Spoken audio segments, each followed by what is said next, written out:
Hi everyone, welcome to the hand scan how-to, where we will go over how to scan your hand, make changes in Rhino, and get it print ready. Alright, so keep your object file and those other two files all together, as that is how your textures get applied. When you import, don't worry about checking anything different, just take it all in.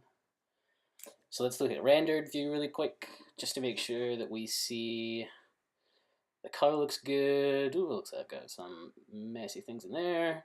But then take a look at the hand. Make sure you see all the landmarks that you will need for measurement.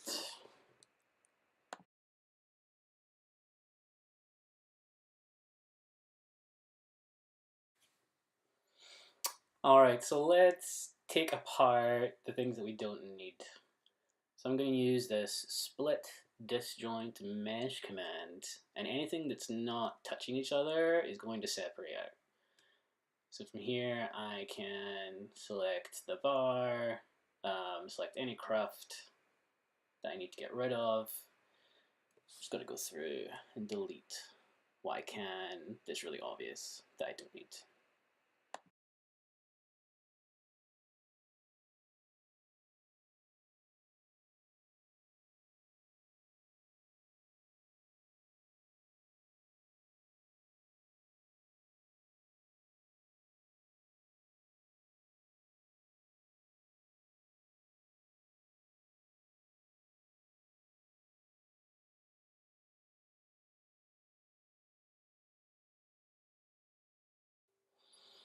Okay, let's go ahead and scale this up.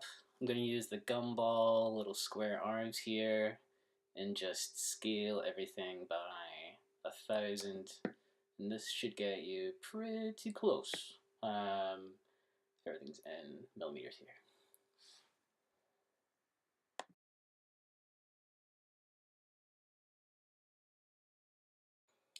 Now I want to rotate the arm and think of the palm of your hand, the inside of the palm of your hand.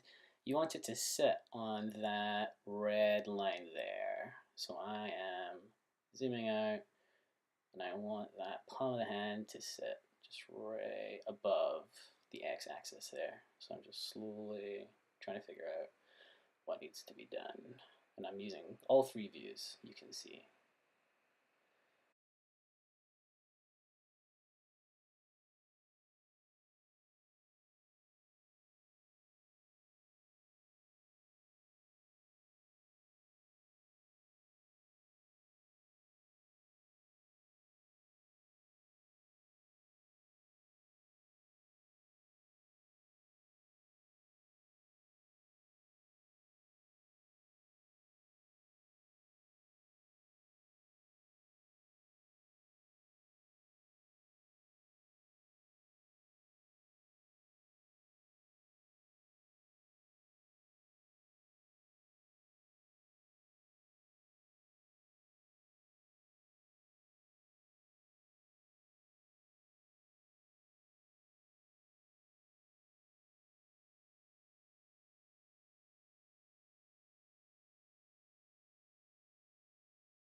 Alright, so I don't need all of this arm, so I'm going to choose a point at which to cut everything off.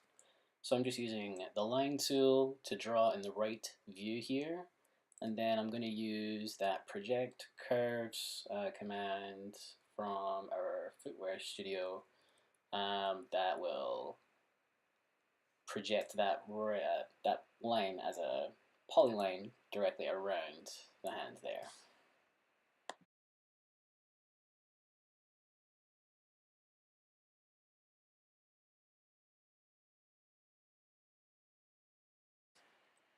I'm going to select that new curve, that projected curve, and I'm going to make a surface out of it.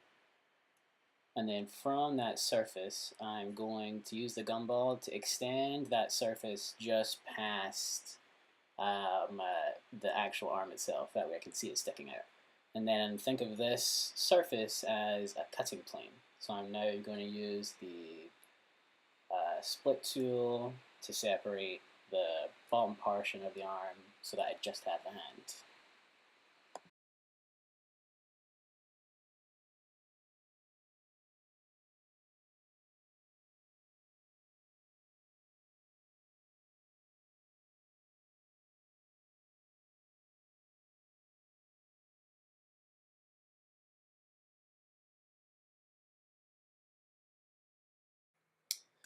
Alright, so let's go ahead and start measuring our fingers to make sure that our scale is accurate. I'm going to start on the front pane here and look at the tip of my finger where that blue landmark is and go to the very middle to the very bottom there. Once this line is complete, we can use that project curves command again. And something to keep in mind is when you project a curve, it will project it in the direction of the view that you are on. So if I'm on the front view, it's going to project that curve straight ahead. If I was, say, in the right view or the top view, it might project this a little bit askew. So keep in mind that whenever we're projecting those curves, we want to project them on the front view for all of them to have the best accuracy and consistency here. Alright, so now that we have that curve projected, we want to make sure that it's extending through the two landmarks that you need it to go through. We don't need all of the line, so I'm going to use the point tool and drop a point as close to the middle of the marker as I can get. We'll do it to the top, do one on the bottom, and then from there I can use the split or the cutting tool and remove the extra line from either direction.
So now that I have my curved line connected to my two landmarks, in the very top, go to Analyze and then Length, and this video is cut just perfectly.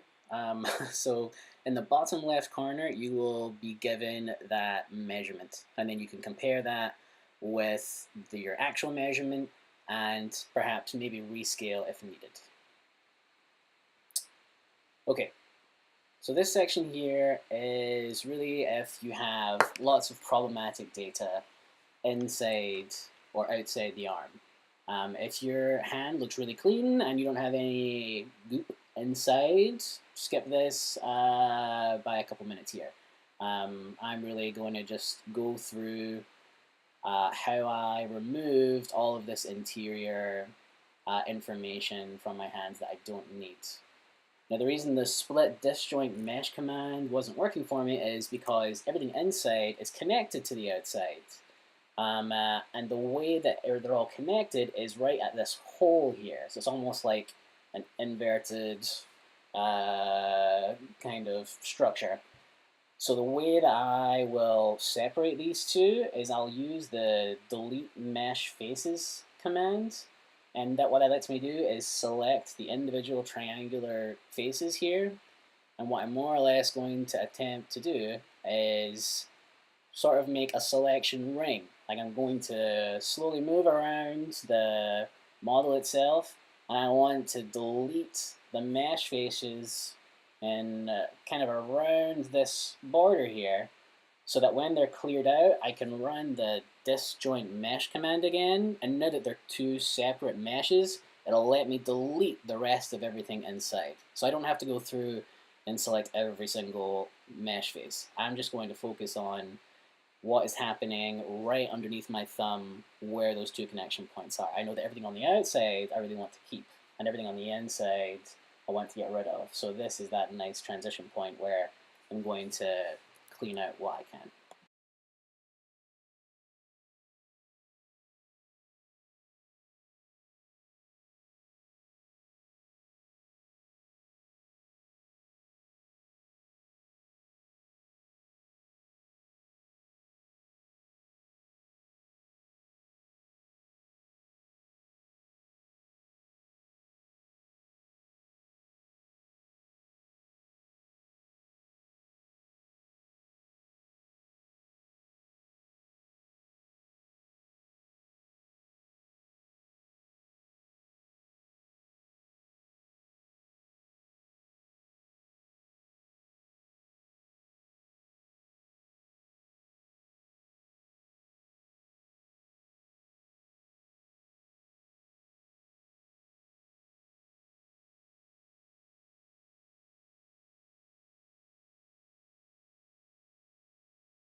Right, I think I've found my last couple of stragglers. There's always just one or two or three that are still connecting, so the Rhino thinks that everything is still one mesh. So I'm just trying to find those last triangular meshes that are overlapping each other or are connected that can be a little bit hard to see.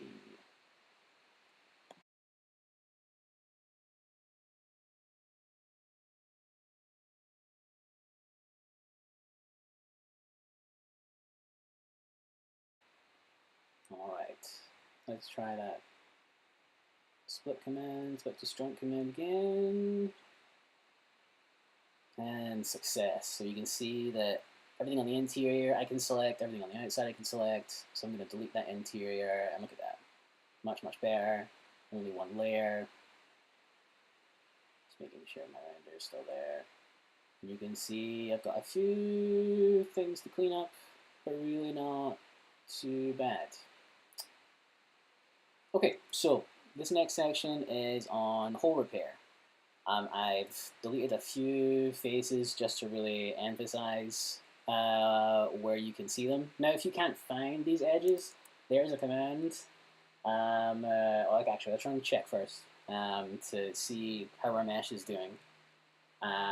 This will tell us if there are any edges, if there are degenerate faces, and if it's a closed or an open mesh. So it looks like I definitely have some edges. So let's do show edges. And what I can do is have it color in exactly where they are. So if I have any doubts about where my holes are at and what I need to fix, this gives you a really nice, clear way of seeing what you have to modify. Now I know I already cut off the arm earlier in the video.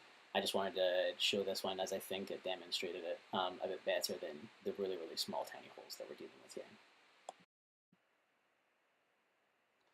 So just a quick reminder, I can quickly cut off what I need with that mesh boolean difference command. And that's even giving me a bottom to close off the bottom portion there, so that's great. So for these smaller holes, I could use the fill hole command to select just the very edge of that hole. And because it's just one face, it should just fill in what I need.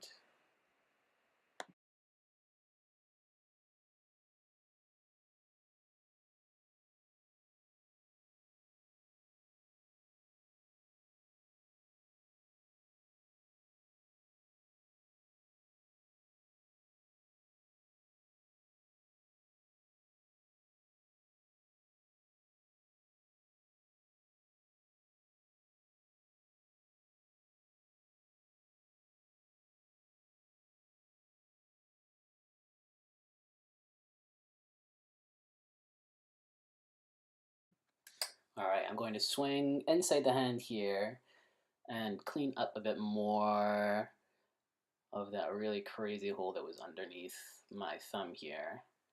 You can drag and select when you do delete mesh faces, but I would be careful as it will select everything in front of you. So if you're selecting something in the front and then select something in the back, it may select like the other side of your mesh.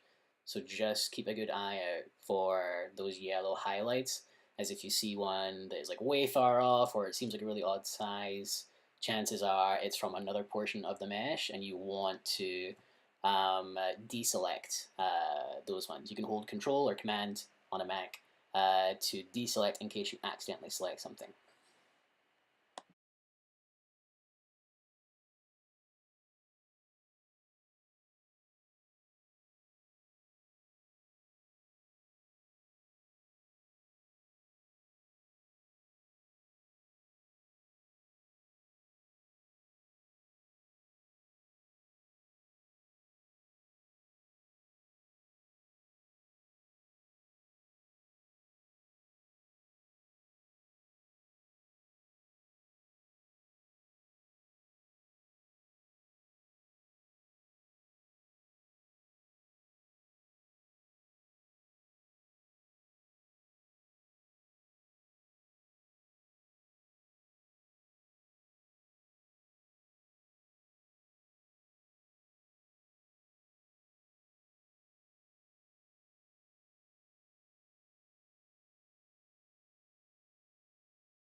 Okay, so I've cleaned out the mesh faces that I don't quite like, but I do see that the underneath here does seem a bit more concave than it needs to be.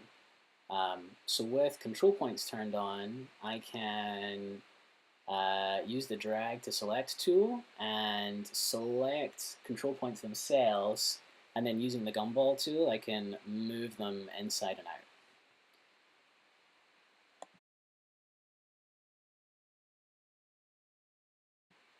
So let's repair or fill a hole on this contour curve. And it's done a pretty good job. Um, but it does look a bit jagged. I think this is where the shading can really make a difference. You can see, yeah, it looks like it's like pitted in. You know, it shouldn't quite be there. So do be sure to drag and select or ensure that you've grabbed all those points.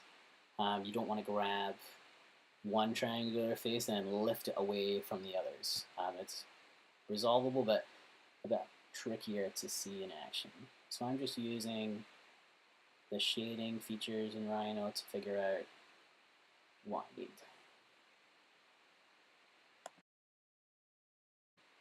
I'm then going to run a quick check command, because at this point I've filled in all my holes, so I would hope to see, yeah, closed polygon mesh. So that means that there are no open areas. As far as Rhino is concerned, it thinks this is a solid shape. Okay, so if I'm looking at the crevices of my fingers here, I can see between my index and middle finger look pretty good in comparison with where I put my dots. I would move your dots up further, or your markers up further if you can. But between my middle and ring and pinky finger aren't as great. So what I want to do is I'm going to like copy the mesh of in between my index and middle fingers because I know that's a good mesh, and I'm going to merge it and place it on top of the other crevices. Um, I can use the gumball to scale and adjust the shape so that it will fit between those other areas since it's not necessarily even amongst there. So I'm going to use the polyline tool here, and I'm kind of just going to trace around the shape of the bottom of my finger here. And then from there, I've got a polyline that's now closed off.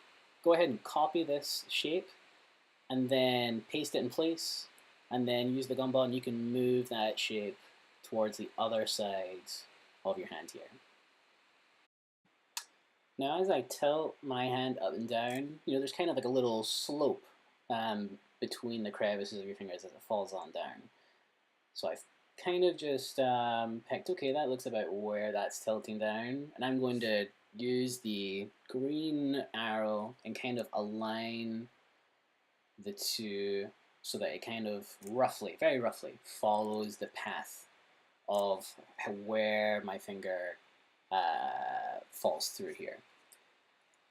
I'm going to use the loft tool to get that shape, and you can see it kind of is just touching the bottom of in between my fingers here.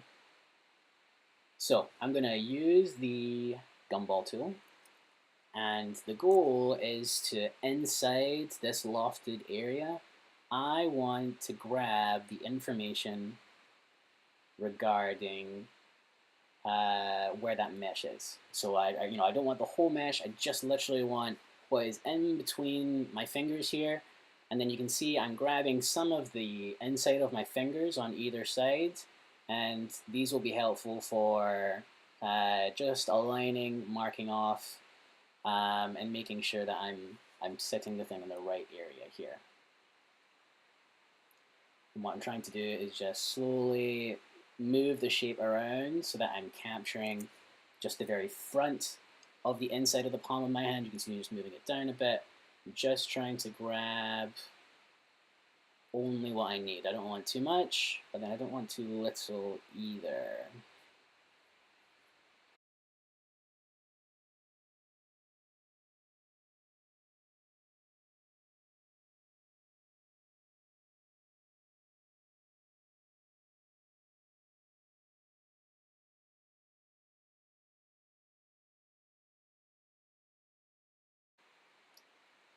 So when you feel like you've got the information inside that you need, I'm going to use the mesh split command. Select your mesh first, and then the lofted surface as your cutting object. And now select the inside here, and I want you to copy it into your clipboard. Just hold it in copy, Control Command C there. I'm then going to undo my mesh split. So now my hand is all one shape again, and I'm now going to paste in that mesh shape that I grabbed earlier. So now I have this, what I'm going to call like a weird crevice bird with weird wings on the side and a little tail. And I'm going to use this feature, and I'm going to first give it a different color so I can help see it. So if I'm in shaded view and I go to the material properties, I can change the display color to something so that it pops out a bit more. And I know that my hand spread isn't necessarily even, so and that's okay. You can use the gumball tool to scale and adjust what's needed. A few little triangles there that I was just cleaning up.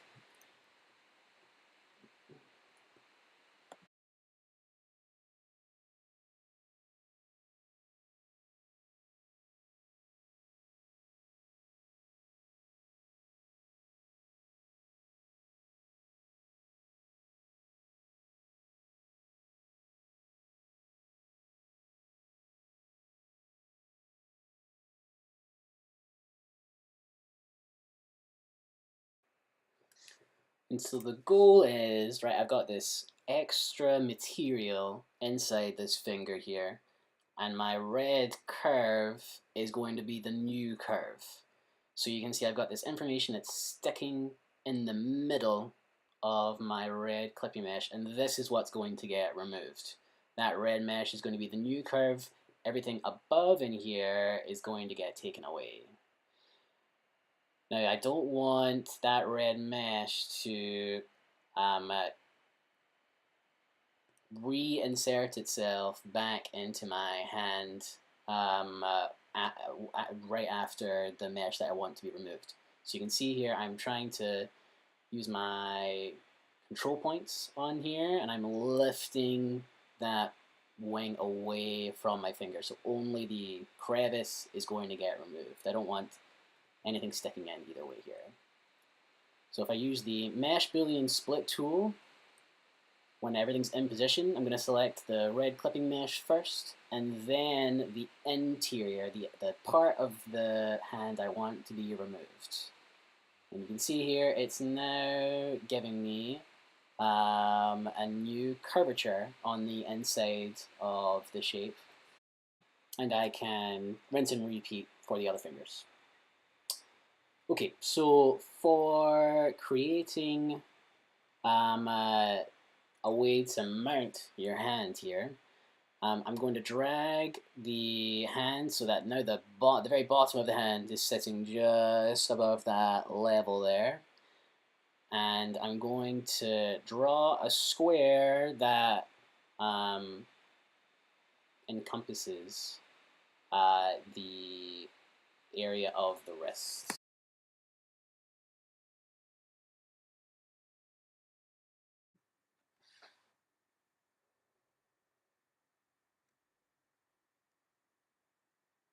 So then let's make a surface from that square that we've just drawn in there.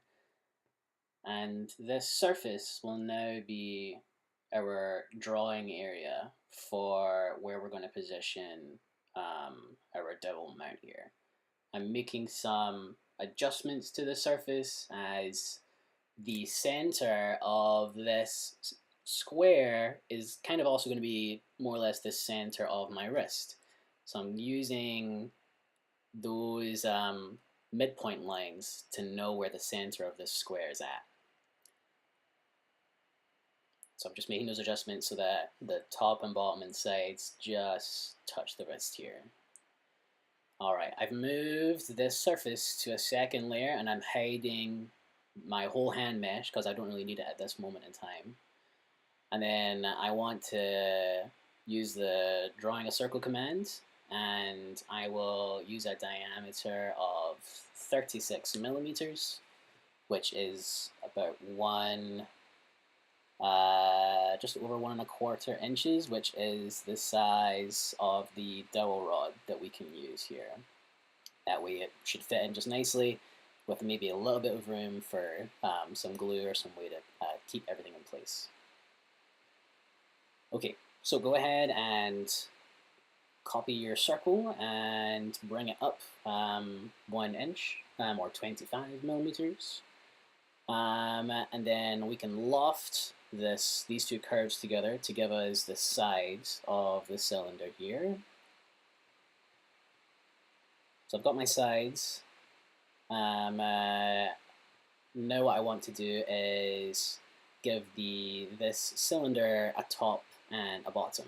So I'll take away that drawing surface and I'll use the create surface command again, and I'll choose the two surface edges to tell it, okay, make a top and a bottom point. Great. Now that this top and bottom have been made though, they haven't been joined together. You can see when I select the cylinder, it's only selecting the sides. It's not selecting the top and the bottom as well, and it's telling me that this is an open mesh. Look at that, everything's just coming straight apart. So I'm going to select my top, bottom, and my sides, and then use the join command and have this become all one shape. If you were to right click on it and go to properties, I can go in and see it's a closed poly surface. So let's bring the hand back in through here, and then I can use the mesh boolean difference command. I'll select my hand first and then the cylinder as a cutting object. Now I have my mount. So last thing to do is run the check command and just make sure that everything should come back saying that it's a good mesh. There shouldn't be anything too awry, and it should be marked as a closed polygon mesh.